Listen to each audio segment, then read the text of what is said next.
She called her a ghost. Not in those exact words. But that's what it meant when a flight attendant with 11 years of cabin authority looked straight at a 74-year-old black woman, settled into seat 2A and said, loud enough for 2 rows to hear, "Ma'am, this section is reserved. You need to show me why you're sitting here. Not hello, not welcome aboard, not can I help you with anything. Just, why are you sitting here?" The woman looked up from the small leather-bound notebook resting on her knee. Her reading glasses caught the overhead light. She didn't rush. She didn't flinch. "Good morning," she said. That was all. 2 words, the kind of 2 words that carry 40 years of practice inside them. The flight attendant, name tag reading Carol, silver pin, red scarf, the whole uniform pressed like armor, didn't return the greeting. She just waited. And here's what you need to understand before we go any further. Carol Jennings had never once, in 11 years of working the first-class cabin of Meridian Sky Airlines, been wrong about a passenger who didn't belong. Not once. She had an eye for it. That's what she told herself. That's what she told the ground crew agent she laughed with at the gate 20 minutes ago. "You can always tell," she'd said, before they even opened their mouths. She was wrong this time. She didn't know it yet. And what happened next? What really happened on Flight 614 from Charlotte Douglas International to Seattle Tacoma, nobody in that cabin saw coming. Let's go back. Charlotte Douglas International Airport. 6:22 in the morning. The terminal smells like fresh brewed coffee and industrial floor cleaner. The kind of smell that belongs to places that never truly close. Gate C-17 is already half full. Business travelers with rolling bags and earbuds. A few families with too much luggage and not enough sleep. Evelyn Marsh walked through the terminal at her own pace. 74 years old, retired. She wore a simple dark green blouse and charcoal slacks. No jewelry except for one thing, a small silver brooch on her left lapel, shaped like a compass rose. 8 points, worn smooth at the edges like something handled often. She touched it before she handed her boarding pass to the gate agent. Not nervously, more the way a person touches a good luck charm that long ago stopped being about luck and started being about memory. Her husband, Cornelius Marsh, had given her that brooch the morning their son left for his first real job. 22 years old, hauling cargo on the ground crew at a regional airport outside Raleigh. She remembered the way Marcus had looked in the parking lot that morning, 2 big work boots, lunch in a paper bag, trying not to look nervous. Cornelius had pinned the brooch to her coat. "So you'll feel him taking off," he'd said, "every time you fly." Cornelius died 4 years later. The brooch stayed. Evelyn had worn it on every flight since. At the gate counter, the young agent, early 20s, a small braid pinned back, scanned the boarding pass and paused for just a fraction of a second. She looked at the name on the screen. Then she looked up, Mrs. Marsh. A small nod, genuine, not the manufactured warmth of a customer service script. "We're so glad to have you with us this morning. Please board whenever you're ready." Evelyn smiled. "Thank you, sweetheart." She walked toward the jet bridge.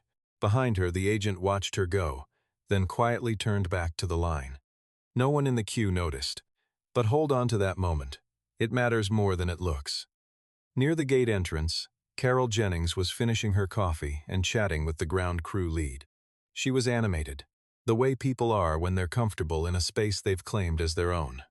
She glanced at the boarding monitor and said, not lowering her voice, "First class is full today. Let's hope there are no surprises." She laughed. The crew lead laughed too. She had no idea what was already standing in the jet bridge. Evelyn found seat 2A without any trouble. Window, first class. She'd booked it 6 weeks ago. She always booked early when she traveled to see Marcus. She tucked her small carry-on into the overhead bin, settled into the seat, and opened the leather-bound notebook. Not to write anything. Just to have it there. An old habit. In the galley, Denise Rollins, the only black crew member on this flight, 12 years with Meridian Sky, the kind of woman who could read a cabin before wheels had even left the tarmac, saw Evelyn take her seat. She didn't say anything. She picked up the beverage cart and got ready for boarding. But she exhaled slowly, and if you were watching closely, you would have seen the smallest thing. She shifted her position so she had a direct line of sight to row 2. She had a feeling. The feeling was correct.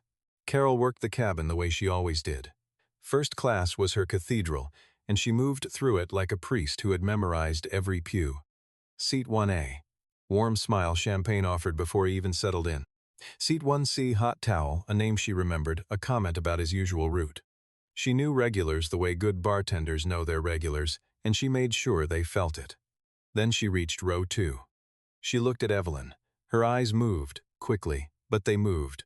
From Evelyn's face to her blouse, to the small carry-on overhead, to the leather notebook on her knee.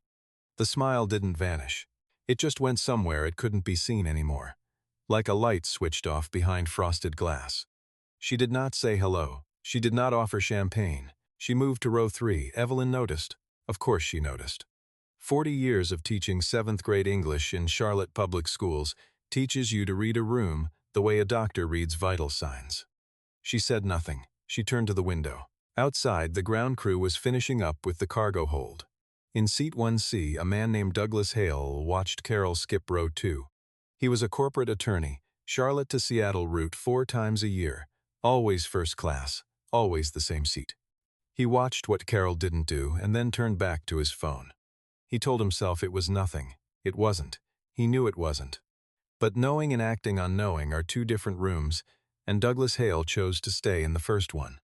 Remember that. 20 minutes before departure. The cabin had settled into its pre-flight rhythm. Laptops, earbuds, the soft percussion of tray tables adjusting. Evelyn was on her second page of notes. She always wrote down 3 things she wanted to say to Marcus before she arrived, so she wouldn't forget any of them. When a shadow fell across the page. Carol. Standing in the aisle with a tablet pressed against her chest. "Ma'am, I'm going to need to see your boarding pass." Evelyn looked up. "I already scanned it at the gate. I understand, but we're doing a secondary verification for this flight." Carol's voice was smooth, professional, practiced. "It's routine." Evelyn looked around the cabin. The man in 1A had his shoes off and his feet propped against the bulkhead. Douglas Hale in 1C was on his second drink. The woman in 3B had boarded late and put her bag in the wrong overhead bin. No one else had been asked. Just Evelyn. She pulled the boarding pass from the inside cover of the notebook. She'd been using it as a marker, and held it out. Carol took it. She studied it the way customs agents study documents they suspect are forged, turning it slightly, holding it toward the overhead light. Then she handed it back. No thank you, no apology for the interruption. Just handed it back and walked away. Evelyn placed the boarding pass back inside the cover. Her jaw tightened, barely, just at the hinge, a muscle pulling and releasing. If you weren't looking for it, you'd miss it entirely, but it was there. The body remembering what the mind has learned to absorb. She went back to her notes. She wrote down the 3rd thing she wanted to tell Marcus. In the galley, Denise had watched the whole exchange from behind the beverage cart. She pressed her lips together, her hand rested on the cart handle. She took 1 step toward the aisle, then stopped. She had a mortgage payment due in 8 days. She had a supervisor who had already written her up once this year. She had a daughter starting college in the fall. She stepped back behind the cart. That moment, Denise stepping back, was the thing she would not be able to stop thinking about for the next 6 months. 15 minutes before departure, Carol was back, 3rd time at row 2. This time she wasn't smiling at all. She had a printed form in her hand, and she held it with both hands, like a document she expected to use. "Mrs. Marsh." She'd gotten the name from the manifest. "I've been informed by our system that there's a ticketing discrepancy with your seat assignment. Seat 2A was flagged as a potential double booking. I'm going to need to reaccommodate you in the main cabin until we can sort it out." Evelyn closed the notebook. She didn't look surprised. She looked the way a woman looks when something she expected to happen has finally happened on schedule. "There is no discrepancy," she said. "I booked this seat on September 14th. I have the confirmation number, the receipt, and the email from Meridian Sky. Would you like me to pull those up?" "That won't be necessary." Carol's voice dropped slightly, the way voices drop when they're trying to sound like authority. "The system flagged it, and I don't have override capability." "Then show me the flag on your screen." Carol blinked. "Just once."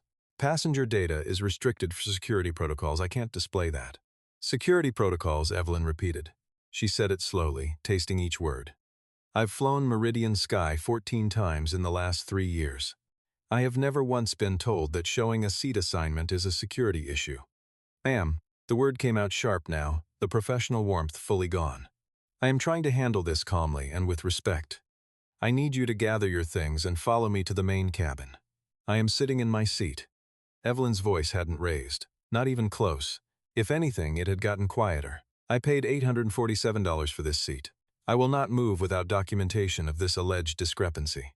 The cabin had gone very still. The man in 1A lowered his newspaper. Douglas Hale in 1C looked up from his phone. The woman in 3B took out one earbud. Everyone was watching, and everyone understood what was happening, and the understanding hung in the pressurized air like something that couldn't be unbreathed. Carol turned to face the cabin, just slightly, just enough. I apologize for the disruption, everyone. Her voice had gone smooth again, that customer service register that turns contempt into concern. We're just dealing with a boarding irregularity. It'll be sorted in just a moment, she said, irregularity, while looking directly at Evelyn. 30 passengers heard it. Douglas Hale put his phone face down on the tray table. He stared at it. He still didn't move. In 3B, a retired judge named Patricia Weston, 22 years on the Mecklenburg County bench, now in private mediation, Charlotte to Seattle for a conference, pulled out both earbuds. She had presided over 400 cases. She knew what she was watching. She leaned forward. Carol called the gate, said there was a passenger issue, said she needed backup. The gate supervisor, a man named Phil who had worked C-17 for 6 years and who had never once second-guessed Carol Jennings, came down the jet bridge with an airport security officer. 2 against 1. Official in uniforms and the institutional weight of procedure. "Ma'am," Phil said, not looking at Evelyn the way you look at a person, but the way you look at a problem. "I've been informed there's a question about your seat. If you'll just come with us to the gate, we can get this resolved." "I have asked for documentation of this alleged discrepancy 3 times, Evelyn said. Still calm, still quiet. I have not received it.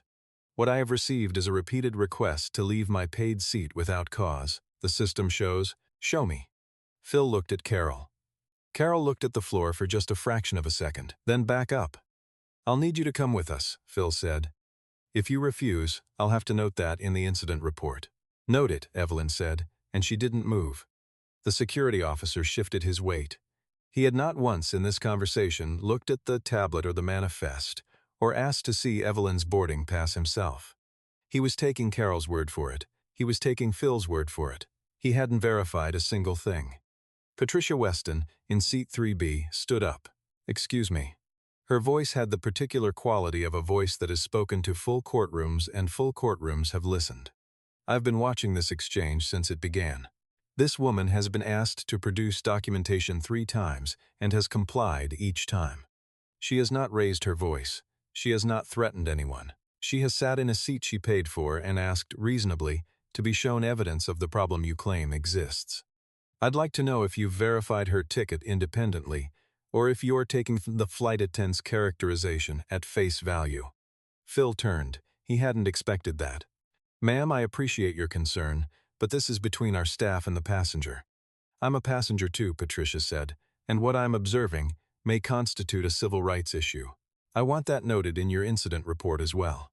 The security officer's hand had stopped moving toward his radio. The cabin had gone the kind of quiet that isn't empty. It was the quiet of 30 people holding the same breath. And then, the jet bridge door opened. Not the main cabin door. The jet bridge, the passenger loading bridge, the door that connects the plane to the terminal. It opened, and in walked a man in dark jeans and a gray Patagonia vest, a carry-on over one shoulder, a phone in his hand. He looked like he'd been moving fast. He was 43 years old, 6'1", and he had his mother's eyes, sharp, calm, the kind that miss very little. He stopped at the front of the cabin. He looked at the security officer. He looked at Carol. He looked at Phil. And then he looked at Evelyn, sitting in seat 2A with her notebook, closed on her knee, and her compass rose brooch, catching the overhead light. And his face did something that didn't have a name in the vocabulary of first-class cabins. It wasn't anger. It wasn't surprise. It was something much older and much quieter and much more dangerous. "What," he said, "is happening here?" His name was Marcus Marsh. He was the CEO of Meridian Sky Airlines. Carol spoke first. She didn't know. She genuinely did not know who had just walked in. She looked at Marcus the way she'd have looked at any late boarder in jeans. "Sir, this is an internal crew matter. If you could please take your seat." "I don't have a seat on this flight," Marcus said. "I boarded to check on a passenger." He looked at Phil. "Phil, can you tell me what's happening?" Phil had gone the color of old copy paper. He had met Marcus Marsh twice. Once at a company town hall, once when Marcus had walked the tarmac unannounced during a ground crew audit. He knew the voice. He knew the face. He just hadn't put them together in time. Mr. Marsh. Phil swallowed. "We were responding to a cabin crew report about a potential seat, about my mother's seat." Marcus said it flat. Not a question. The cabin made a sound. Not a gasp. Something smaller. The sound of 30 people recalibrating everything they thought they understood about the last 20 minutes. Carol's hand tightened on the tablet. Her face had gone still, very still, the way faces go still when the mind is running calculations and coming up with nothing good. Sir, I wasn't aware. That doesn't matter right now," Marcus said. He wasn't raising his voice. He didn't need to. "What matters is that my mother, who is 74 years old and purchased this seat 6 weeks ago, has been asked to prove she belongs here 4 times. While the people around her were not asked once." He paused. "Is there a documented discrepancy in the system?" Phil looked at Carol. Carol said nothing. "Is there a discrepancy?" Not a question this time. Phil's mouth opened. Based on the crew report, we were told. Pull up the manifest, right now, on your tablet." Phil pulled it up. He looked at the screen. He looked at Marcus. He didn't say anything because there was nothing to say. The manifest showed Evelyn Marsh, Seat 2A, booking confirmed September 14th, fully paid, no flags. No discrepancy. There had never been a discrepancy. The tablet showed it to the whole cabin, the way truth shows itself when there's no more room to hide it. Plainly, without ceremony, without mercy. Carol Jennings took one step backward, and it was the first completely honest thing she'd done in the last 20 minutes. Marcus turned to Patricia Weston. "Thank you," he said, "that was all."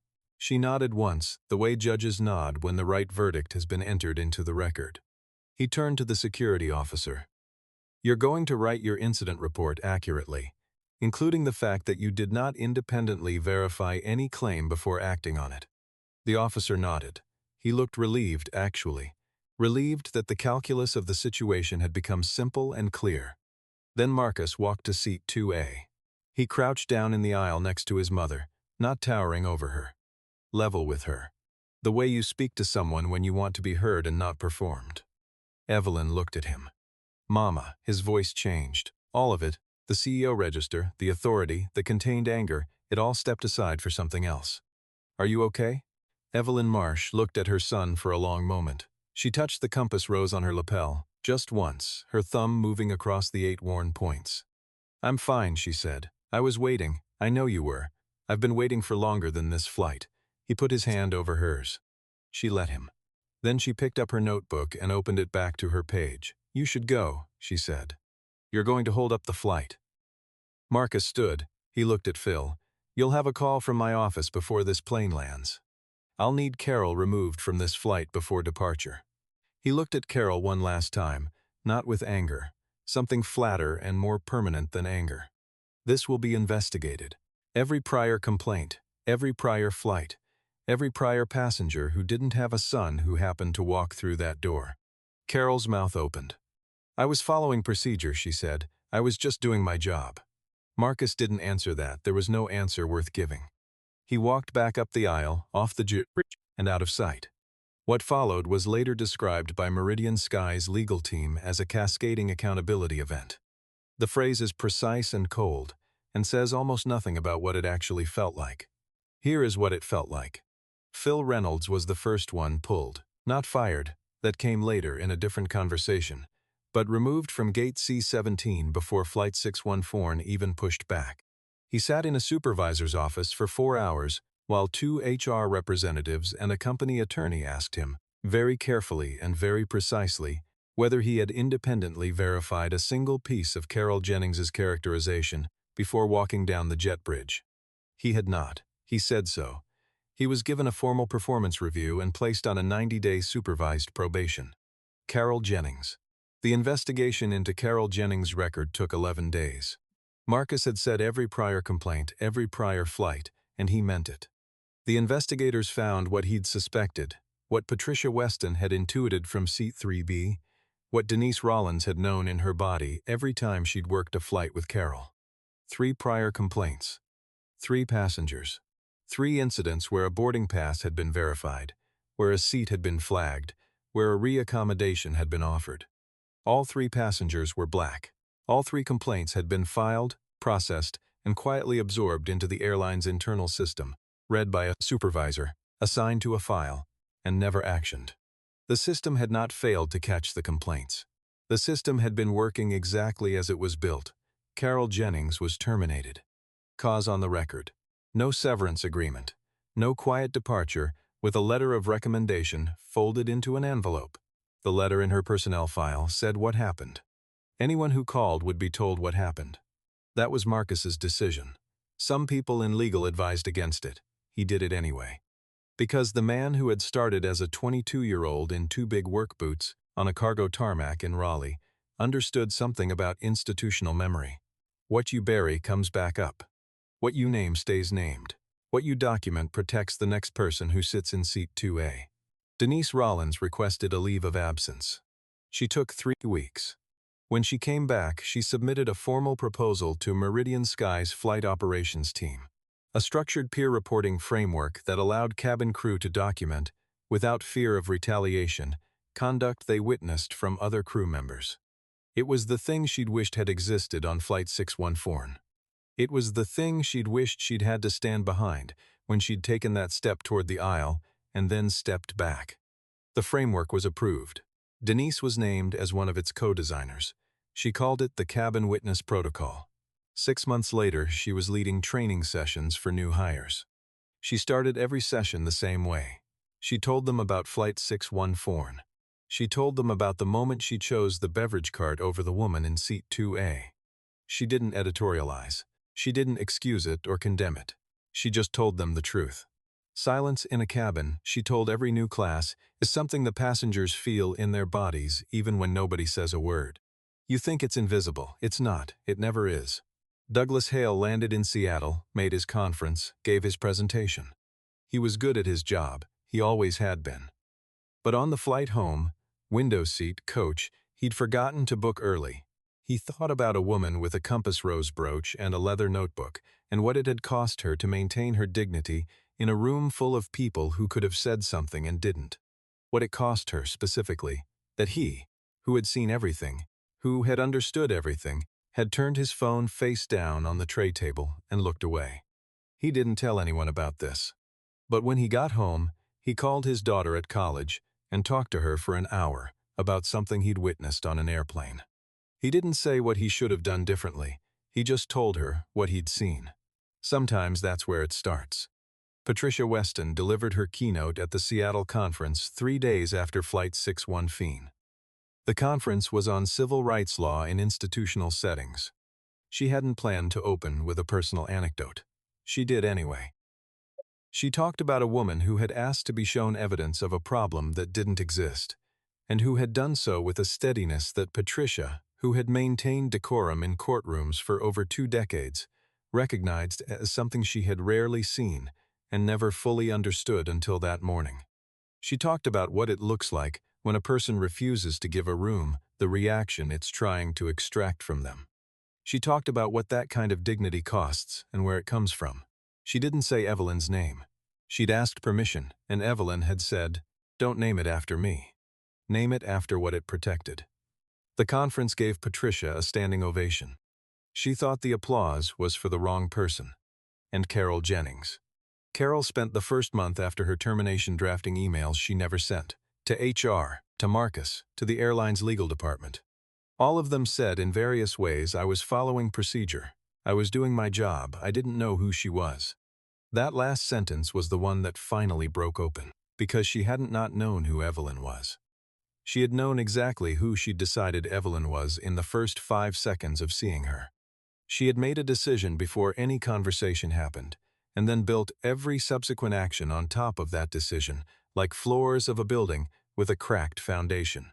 She enrolled in a restorative justice program, not because anyone required it.